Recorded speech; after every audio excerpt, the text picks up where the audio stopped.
Okay, let's have another example. So let A of x denotes the statement, computer X is under attack by an intruder. So ito yung ito yung proposition na na-form natin from this statement.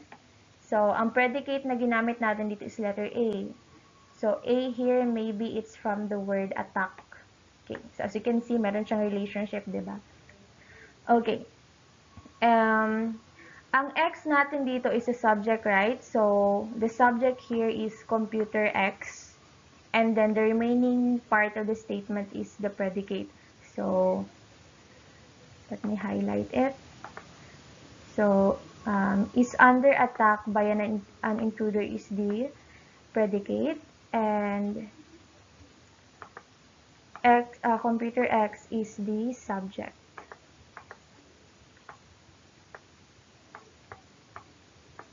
So, it is denoted by this preposition, A X, where X is a subject and A here is the predicate. Again, you can use any letter to represent the predicate. But okay lang din if P na lang. Okay. So, na-identify na natin, okay? Alam na natin that the preposition is A of X from the statement computer X is under attack by an intruder. Now, we are asked here to identify the truth value of A of computer 1, A of computer 2, and A of computer 4 with a given that suppose that all of computer on campus, only si computer 1 and computer 4 are currently under attack by an intruder. So what is the truth value of A computer 1, A computer 2, and A computer 4? Okay. So, alam natin kung ano yung mga list of computers that are under attack, diba? Si computer 1 at saka computer 4. So, automatically, we can conclude that si A computer 2 is false because A computer 2 is not on the list of those computers who are currently under attack, while si computer 1 and computer 4 is true. So, yan ang truth value nila. And of course, when answering this, no, your answer should be in sentence or maybe huwag ganito, same sa pag-answer ko ha. Sadyang, mahirap lang magsulat. I'm just using parang ink pen, no, so it's difficult.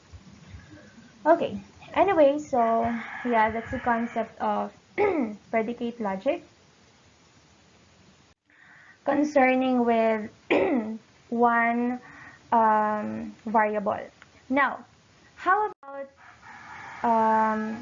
we might encounter statements which have more than one variable. So, tinatawag natin yan siyang two-place predicate. If dalawa. And if three or more, I don't know what it's called. Basta, it can be more than one. But here, sa example natin, this is a two-place predicate. Ibig sabihin, meron siyang dalawang variables involved. So, we have x is equals to y plus 3. So, here, our subject is x at saka y. Kasi yun ang kailangan i-identify natin. So, we can denote this statement here as q of x, y. Okay? Where x and y are variables and q is the predicate. Okay? Now, when values are assigned to the variables x at saka y, then q of x, y has a truth value. So, let's have an example. Let q of x, y denote the statement x is equals to y plus 3. So, what are the truth values of the proposition q of 1, 2, and q of 3, 0? So, all we have to do here is assign the value of each integer sa x at saka y. So, this will be assigned to x and this will be assigned to y. Therefore, in our first proposition, magiging, so So, x is 1. So, 1 is equals to 2 plus 3. And then this one magiging 3 is equals to 0 plus 3. So, let's identify their truth value. Okay.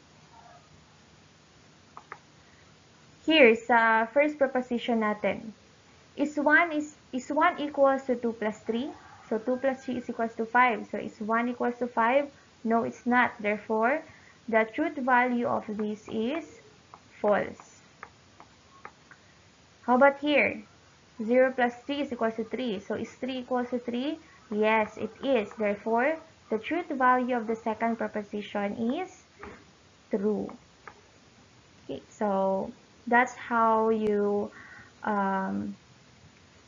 identify the truth value when there are two variables in a proposition.